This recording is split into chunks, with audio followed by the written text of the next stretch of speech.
알버트 아인슈타인이 이런 말을 합니다. 인생을 사는 방법은 두 가지다. 하나는 아무 기적도 없는 것처럼 사는 것이요, 다른 하나는 모든 일이 기적인 것처럼 사는 것이다. 우리가 기적이라는 것은 사람의 생각으로는 믿기 힘든 놀라운 일을 기적이라고 합니다. 성경에도 많은 기적들이 기록되고 있습니다. 오늘 본문 속에도 기적 같은 일이 기록되어져 있습니다. 하나님께서 약속하신 대로 오순절날 성령이 임하고 제자들은 성령의 충만함을 받아 성령이 시키신 대로 말을 할 때에 제자들 입에서 다른 나라의 방언들이 일어나고요. 마침 각 나라에서 온 경건한 유대인들과 이방인 유대인들이 자기 나라의 말로 하나님의 큰 일을 듣게 됩니다. 이 기적에 대하여 사람들은 두 가지 다른 반응을 보입니다. 오늘 성경의 내용을 보니까 어떤 사람들은 놀라고 신기하게 여기면서 우리가 우리의 언어로 하나님의 큰 일을 듣는다라고 반응하기도 하고요. 어떤 사람들은 이들이 새 술에 취하였다 조롱하는 사람들도 있었습니다. 동일한 장소와 동일한 시간 그리고 동일한 사건을 보고 들었음에도 불구하고 어떤 사람들은 이렇게 또 어떤 사람들은 또 다르게 반응하고 있음을 볼 수가 있습니다. 성경에는 수많은 기적들이 기록되어져 있습니다. 예수님에 관한 사복음서를 보면은요, 예수님께서 이 땅 가운데 오셨을 때 많은 기적들을 행하셨음을 알 수가 있습니다. 지금은 어떻습니까? 어떤 사람들은 이렇게 말합니다. 그 기적은 예수님 시대와 초기교회 시대에 멈추었다고 말하는 사람들도 있습니다. 정말 그렇습니까?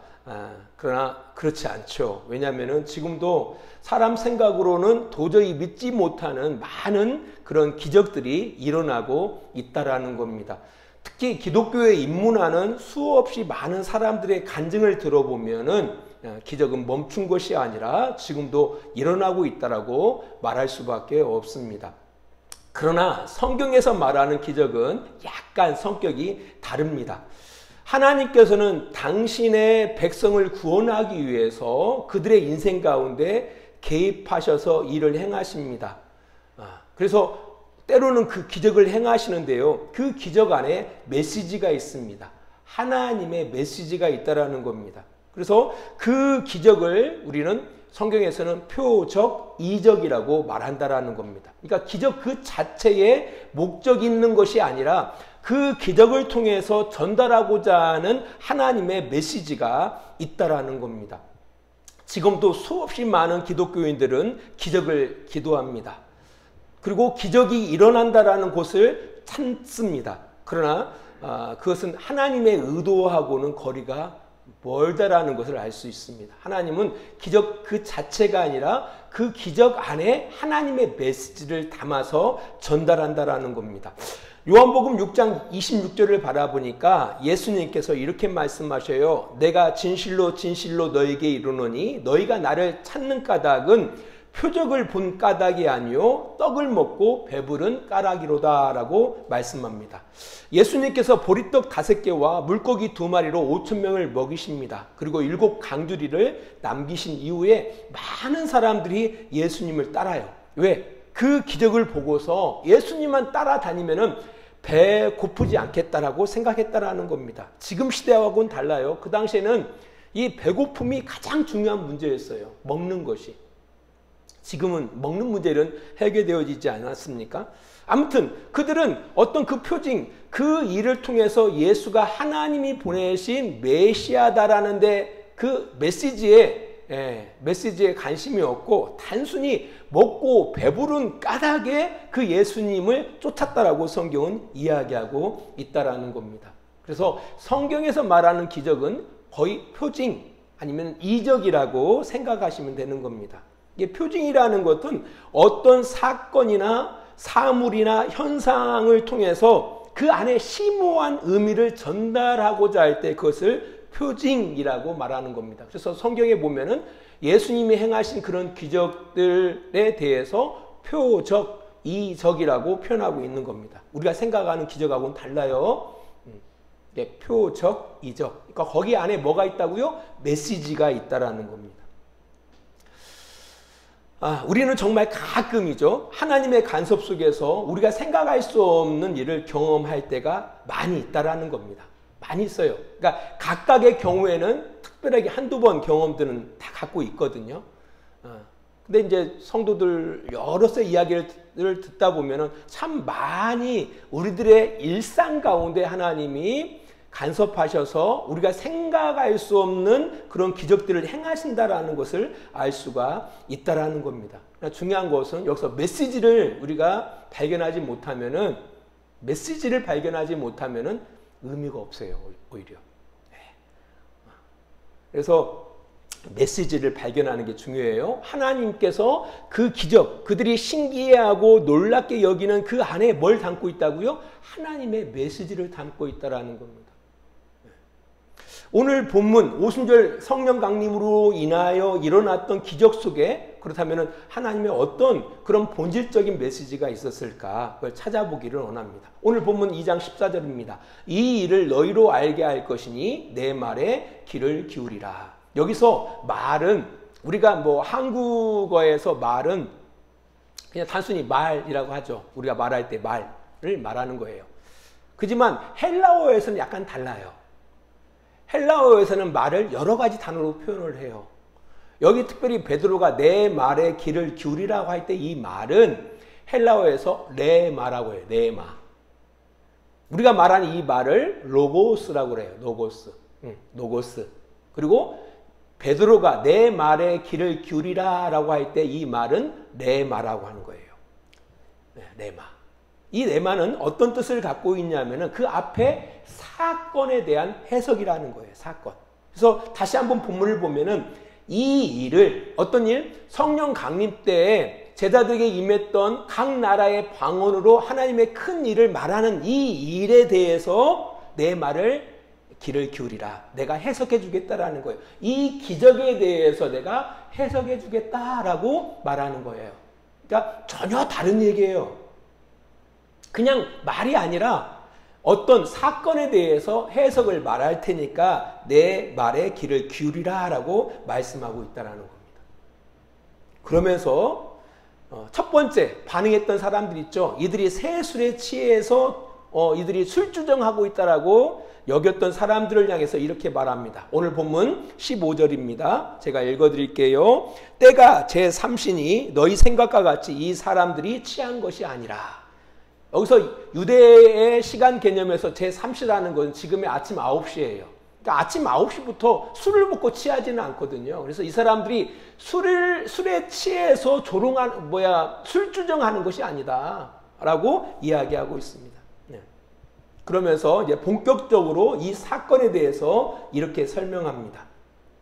오늘 본문 17절부터 봅니다. 16절부터 볼게요. 이는 곧 선지자 요엘을 통하여 말씀하신 것이니 일러스되 하나님이 말씀하시기를 말세에 내가 내 영을 모든 육체에 부어주리니 너희의 자녀들은 애언할 것이요 너희의 젊은이들은 환상을 보고 너희의 늙은이들은 꿈을 꾸리라. 그때에 내가 내 영을 내 남종과 여종들에게 부어주리니 그들이 애언할 것이요 또 내가 위로 하늘에서는 기사를 아래로 땅에서는 징조를 베풀리니 곧 피와 불과 연기로다. 주의 크고 영원하운 날이 이르기 전에 해가 변하여 어두워지고 땅이 변하여 피가 되리라. 누구든지 주의 이름을 부르는 자는 구원을 받으리라 하였느니라 라고 말씀합니다. 이 말씀이 어디에 기록되어 있을까요? 구약성경 요엘서에 기록되어 있는 말씀이에요. 요엘서 2장 28절로부터 32절에 기록된 말씀이에요. 이 말씀을 인용해서 말하는 겁니다. 이 사건은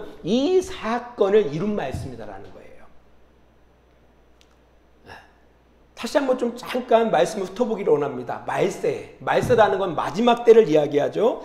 마지막 때에 마지막 때에 내 영을 하나님의 영을 모든 육체 가운데 부어주신다고 말씀하셨다는 거예요. 약속하셨다는 거 요엘을 통해서 말씀하셨다. 내 남종과 여종들에게 그 내 영을 부어주고 그들은 예언할 것이다. 이 예언이라는 건 미래의 일을 말하는 것이 아니라 하나님의 말씀을 전할 거라는 거예요. 실제로 오순절 마가의 다락방 가운데 성령이 성령께서 강림하시고 성령이 충만함을 입었던 이들이 말할 때 그들이 어떤 이야기를 듣게 되어져요? 하나님의 큰 일을 듣게 되어지는 거예요. 하나님의 큰 일, 애언을 말하는 거예요. 그러니까 예수님을 따랐던 그 제자들에게 성령의 강림이 이루어지고 성령이 임하자 그들이 말을 할 때에 하나님의 말, 하나님의 말씀을 전하게 됐다라는 거예요. 이 요엘서의 말씀이 그대로 이루어졌다라는 거예요. 이게 언제? 심판이 이르기 전에 이 일이 이루어질 것을 말씀하고 있다라는 겁니다. 오늘 본문을 바라보니까 2장 19절에 보면은 내가 이로 하늘에서는 기사를 아래로 땅에서는 징조를 베푸리니 곧 피와 불과 연기로다. 이건 어떤 심판을 의미해요. 그러니까 그 주의 크고 영화로운 날, 곧 심판이 이루어지기 전에 이런 일이 있다라는 걸 말씀하고 있다라는 겁니다. 그 말씀이 이루어졌다라는 거예요.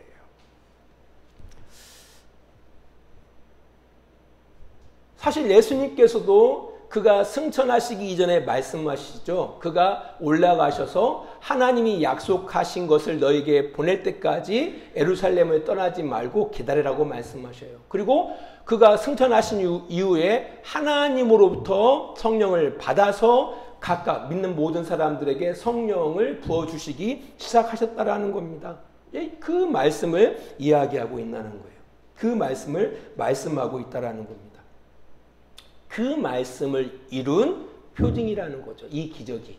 이 기적을 설명하고 있는 거예요. 그들이 각각 다른 나라의 언어로 하나님의 큰 일을 말하잖아요. 이 사건이 뭐의 표징이라고요? 어떤 일에? 요엘서 2장 28절로 32절까지의 그 말씀의 그 표징이라는 거예요. 이 일이 나타났다라는 거예요. 사실 이 본문의 내용은 매우 중요한 사건이에요. 그러니까 하나님의 시간표가 있거든요. 마지막 때 하나님께서 심판하시는 날이 있거든요. 그때가 어떤 날이에요? 예수님께서 재림하심으로 이 땅을 심판하시는 날입니다. 사실 교회역이 있거든요. 교회역이 있는데 오늘이 대림절 시작 주간이에요. 대림절. 대림절이라는 것은 예수님의 토림과 같이 예수님이 재림하실 날이 올 거라는 거죠. 그날 어떤 날이에요? 이 땅이 심판받는 날이에요. 그가 어떻게 살았는지에 대해서 반드시 하나님이 심판하신다라는 거죠. 심판하는 날을 우리가 기다리는 그 절기가 오늘부터 시작되는 거예요. 그걸 대림절이라고 하는 겁니다. 아무튼 이 본문의 말씀은 매우 중요한 말씀이거든요. 중요한 말씀.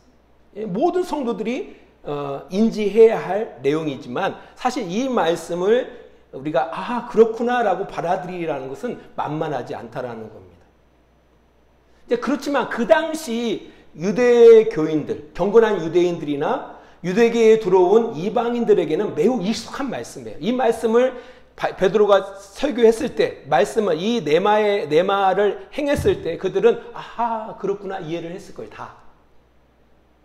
이 사람은 경건한 유대인들이에요.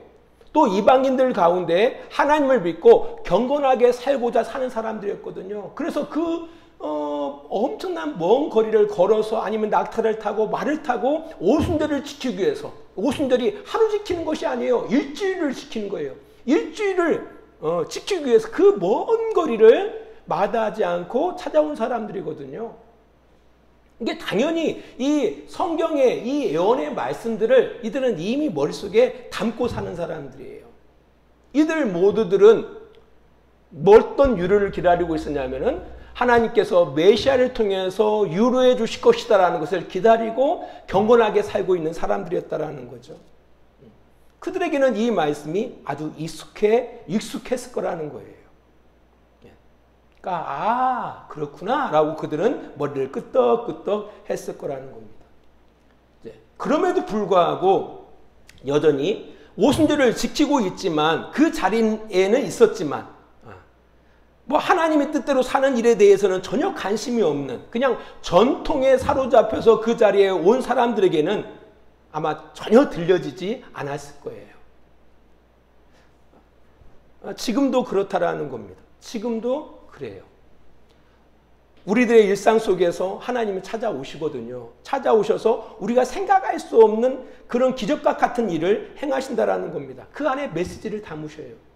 하지만 그 메시지를 통해서 말 그대로 이 일이 하나님께서 이 일을 이루기 위해서 이 일을 행하셨구나라고 이게 느끼고 반응하는 사람들은 그렇게 많지 않다라는 거죠.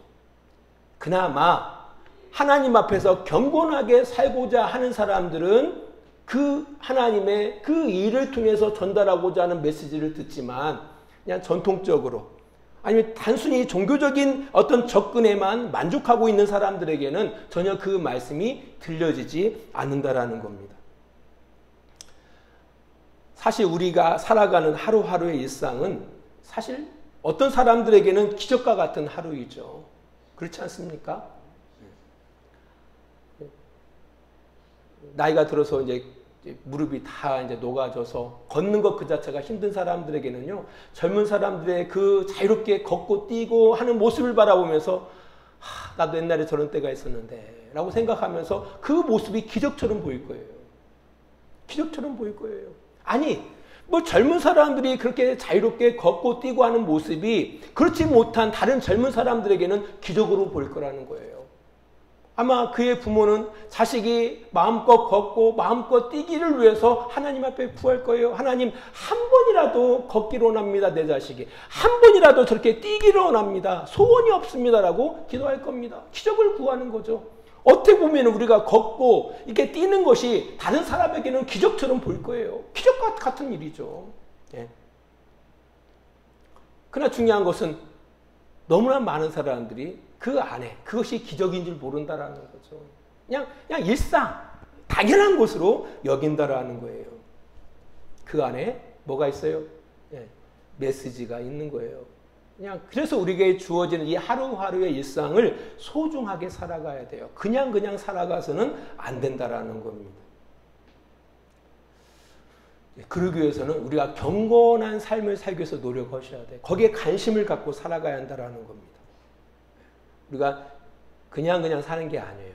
마지막 날에 뭐가 있다고요? 반드시 우리의 삶에 대한 결산이 있습니다. 결산이. 함부로 살아가서는 안 돼요. 난 늙었으니까 내가 뭘 얼마나. 아니에요. 우리의 하루하루의 일상을 그냥 보내기에는 너무나 아까운 인생임을 기억하셔야 돼요. 그래서 그냥 살아가지 마세요. 정말 소중하게 귀하게 살아가세요. 그래야만이 하나님의 일하심을 볼 수가 있어요. 관심을 가지셔야 돼요. 경건하게 살고자, 하나님 앞에서 올바르게 살고자 하는 그런 관심을 가져야 한다는 사실을 꼭 기억하시기를 바랍니다. 베드로는 이 일을 통해서 이제 이 사건을 통해서 좀 더 확장시킵니다. 예수가 주와 그리스도 되심을 그들에게 말합니다. 여기서 보면은 조금 이 말씀을 들은 이 유대인들과 경건한 유대인들과 이방인 그 유대교인들에게는 의문이 하나 생겼을 거예요. 뭐냐면은 그 성령이, 그러니까 요엘서 2장 28절로 32절 말씀이 이제 실제로 일어났어요. 일어났으면 그럼 어떻게 그들이 생각했냐면은 그러면은 곧 하나님의 날, 여호와의 날이 곧 도래한다면은, 그 심판의 날이 도래한다면은 이전에 누가 와야 돼요? 하나님이 약속하신 메시아가 와야 하거든요. 하여튼 메시아가 와서 그의 영을 각각의 사람들에게 부어주시는 일이 일어난 거니까 적어도 그 전에 누가 와야 돼요? 하나님이 약속하신 메시아가 와야 하는데, 그럼 누가 메시아냐? 누가 메시아냐라는 그런 궁금증이 있었을 거라는 겁니다. 이에 사도 베드로는 이렇게 전합니다. 22절입니다. 2장 22절 봅니다. 이스라엘 사람들아, 이 말을 들으라. 너희도 아는 바와 같이 하나님께서 나사렛 예수로 큰 권능과 기사와 표적을 너희 가운데에서 베푸사 너희 앞에서 그를 증언하셨느니라. 이게 중요해요. 하나님의 시간표대로 말을 한다면은 그래요. 마지막 반드시 심판의 때가 있어요. 끝이. 이전에 뭐가 있어요? 성령의 각각에게, 하나님의 남종과 여종에게 성령이 임하고 그들이 하나님의 큰 일을 말하는 이런 일들이 있어야 돼요. 그러기 위해서는 그 전에 뭐가 필요해요? 하나님이 약속하신 메시아가 이 땅 가운데 오해한다라는 거예요. 그렇다면은 우리는 지금 볼 때는 이게 무슨 말이요? 아니, 저 목사님 무슨 이상한 소리를 하는 거예요? 라고 생각하겠지만 그 당시 경건한 유대인이나 또 이방인 유대교인들한테는 그것은 분명한 순서거든요. 순서적으로 바라볼 때 그러면 그리스도가 왔다는 건데, 하나님이 약속하신 그 인자가 왔다는 건데 그 인자가 누구냐라는 의문이 생길 수밖에 없거든요. 그래서 그 부분을 베드로가 설명해 주는 거예요. 내 말을 들으라라고, 이 말을 들으라고 말하면서 나사렛 예수가 하나님이 보내신 그리스도임을 이미 너희들에게 증언했다라는 거예요. 그런데 23절, 하나님이 정하신 뜻과 미리 아신 대로 내어준 바 되었거늘 너희가 법 없는 자들의 손에 빌려 못 박아 죽였다라는 거예요. 그죠? 그 당시에 죄 없으신 하나님의 아들이 이 땅 가운데 오셔서 그리를 구원해 나가시죠. 하나님 나라를 선포하십니다. 그런 그들을 누가 죽였죠? 유대인들이 죽이는 거예요. 죄 없는 그들을 못 박아 죽였다라는 겁니다. 그러나 하나님께서 그를 사망의 고통에서 풀어 살리셨다라는 거예요. 그가 사망에 매어 있을 수 없기 때문이라고 말씀하시면서 시편을 틀어서 부활에 대해서 증거합니다. 그래서 25절로부터 28절에 보니까 시편, 다윗이 기록한 그 내용들을 통해서 부활하신 예수 그리스도를 그들에게 전합니다. 우리야 뭐 시편에 무슨 말, 이런 말씀이 있는지도 몰랐을 텐데 그 당시에 지금 베드로의 그 내 말을 듣는 그 사람들은 이 말을 다 알아요. 아, 이게 그 말씀이구나, 그 말씀이구나. 그분이 그 사망 가운데 있는 게 아니라 부활하셨다라는 거예요. 그리고 이 일에 우리가 증인이라고 말씀하고 있다라는 겁니다. 31절, 32절 말씀 잠깐 볼게요. 미리 본 고로 그리스도의 부활을 말하되 그가 음부에 버림이 되지 않고 그의 육신이 썩음을 당하지 아니하시리라 하더니 이 예수를 하나님이 살리신지라 우리가 다 이래 증인오라라고 이야기하고 있는 겁니다. 우리가 그 부활의 증인이다라고 이야기하고 있습니다. 그 예수가 누구라는 거예요? 갈릴리 그 예수가, 나사렛 그 예수가 바로 하나님이 보내신 그리스도다. 너희를 구원하시는 그리스도다. 말세에 너희에게 보내시느마 약속하신 그 그리스도가 바로 예수다라는 거예요. 그 예수가 하나님으로부터 성령을 받아서 너희에게, 이 사람들에게 부어주셨고, 이들은 뭐예요? 요에서 2장 28절로 32절의 그 말씀과 같이 남종과 여종들이 성령의 능력을 받아서 하나님의 큰 일을 말하는 것이다라고 이 기적을 설명하고 있다라는 거예요. 이 말씀을 그들이 딱 들으니까 어떻게 해요? 들려주니까 그렇거든요. 이게 신앙이라는 건 그냥 무조건 맹목적으로 신앙생활하는 것이 아니에요. 이게 누가 뭐 예수천당 불신이고 한다고 해서 이게 아니에요. 이게 분명한 근거가 있다라는 거예요. 이들이 이 베드로의 이 말을 듣고 어떤 반응을 행하죠? 그들의 마음이 찔려 베드로와 사도들에게 이렇게 질문합니다. 그죠? 37절 말씀 봅니다. 그들이 이 말을 듣고 마음에 찔려 베드로와 다른 사도들에게 물어 이르되 형제들아 우리가 어찌할꼬 하거늘. 생각해보니까 정말 그렇거든요. 그들은 이미 예수에 대해서 알아요. 나사렛 예수에 대해서 알고 있습니다. 어떤 사람, 이 경건한 이 유대인들은 그 사람 죄가 없는데 아마 분명히 이런 생각을 갖고 있었을 거예요. 이게 이야기를 쭉 들어보니까 이게 맞거든요. 그러니까 자신들이 그 예수를 죽인 거예요. 실제로 자기가 죽인 건 아니겠지만. 그런 그들을 향해서 베드로가 이렇게 말하죠. 38절 보세요. 베드로가 이르되 너희가 회개하여 각각 예수 그리스도의 이름으로 침례를 받고 제사함을 받으라. 그리하면 성령의 선물을 받으리라 라고 말씀하고 있습니다. 회개해라. 그 예수가 바로 그리스도다. 그 예수가 바로 너희가 믿고 따라야 할 주다라고 이야기하고 그의 이름으로 침례를 받으라. 그와 함께 살아가라. 그와 함께 죽고 그와 함께 살아라 라고 이야기했을 때 그들이 침례를 받습니다.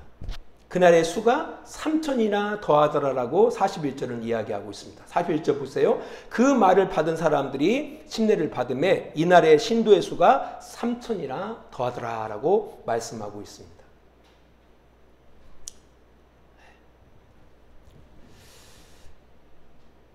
이 놀라운 일이 이제 벌어지는 겁니다. 그러니까 이 기적이, 그러니까 오순절 마가의 다락방 가운데 성령 충만함을 입고 그들이 성령의 말하게 하심에 따라 각 나라의 방언으로 말한 이 기적의 이 사건이 결국 어디로 가죠? 이 기적의 사건이 결국 그걸 보고 들은 사람들이 예수를 주와 그리스도로 받아들이더라는 겁니다. 그리고 하나님을 따르는 자들이, 예수 그리스도를 믿고 그를 따르는 자들이 되더라라는 겁니다. 이것이 하나님께서 우리에게 기적을 주시는 이유다라는 겁니다. 우리는 기적을 구하는 대부분의 이유가 뭡니까? 내 삶이 좀 더 우리가 원하는 대로 이루어지기 위해서. 내가 건강하지 못했는데 이런 기적을 구함으로 하나님이 그 기적을 들어주실 때 건강한 삶을 살아가는 것. 여기에다가 포인트를 맞추죠. 그리고 가난한 사람들은 부자로 살기를 원하고요. 그죠? 그래서 기적을 구하죠. 하나님 가난한데 돈 좀 주세요. 뭐 이렇게 구할 수 있겠죠. 근데 전혀 안 그렇다라는 거예요. 하나님이 우리에게 허락하시는 이런 기적들은 결국은 우리를 어디로 인도하죠? 예수를 우리의 주인으로 모셔드리고 그분의 뜻대로 살게 하시더라라는 겁니다. 회개하고 주를 그리스도로 주로 모시고 그의 뜻대로 살게 하시더라는 겁니다. 바로 하나님께서 우리에게 우리의 인생 가운데 주시는 기적의 목적이 바로 여기에 있다라는 겁니다. 단순히 기적을 통해서 놀라움과 신기함을 넘어서 그 안에 담겨진 하나님의 메시지를 알게 할 뿐만 아니라 결국 회개하고 하나님이 보내신 예수 그리스도를 주로 고백하고 그와 함께 하나님 나라의 백성으로 살게 하심이 바로 하나님께서 우리 일상 가운데 찾아오셔서 기적을 베푸시는 궁극적인 목적인 것을 기억하시기를 바란다라는 겁니다. 이제 곰곰이 생각해 보면 여러분들이 돌이켜서 예전에는 하나님 없이 내 뜻대로 내 생각대로 살았는데 어느 순간 내가 하나님 뜻대로 살게 됐다라는 거, 이게 회개했다라는 거거든요. 꼭 입술로 나 회개해요 이게 아니라 이미 회개하고 살고 있는 거거든요. 지금 이렇게 여러분이 나와서 하나님 뜻 안에 살고 있다라는 거, 이게 엄청난 일이거든요. 아마 곰곰이 되돌아보면은요 그런 일들이 있었을 거예요. 내 인생 가운데 그런 기가 막힌 일들이 있었을 겁니다. 말씀의 교류를 맺으면서요 일상 속의 기적은 늘 나타납니다. 나타나요. 그 목적이 여기에 있다는 사실을 기억하셔야 돼요. 기도하겠습니다. 하나님 아버지 감사합니다. 우리의 일상이 기적인 것을 기억하게 해 주시옵소서. 이것이 은혜인 것을 기억하게 해 주시기를 원합니다. 그 안에 담겨진 하나님의 말씀을 기억하게 하시고 그런 과정을 통해서 우리가 더욱 하나님을 나의 아버지로 주님을 나의 주인으로 모셔드리고 그 뜻대로 살아가는 그런 복된 성도들의 삶이 계속되어질 수 있도록 주님 도와주시옵소서. 이제는 우리를 사랑하시는 우리 아버지 하나님의 그 크신 사랑하심과 예수 그리스도의 십자가의 은혜하심과 성령의 감화와 감동과 지키시고 인도하심이 오늘도 시간을 구별하여 주님 앞에 예배하는 귀한 성도들의 머리 위에와 그들의 가정과 직장과 사업장 위에 하나님의 놀라우신 사랑과 은혜가 늘 함께 해주시기를 간절히 축원하옵나이다. 아멘.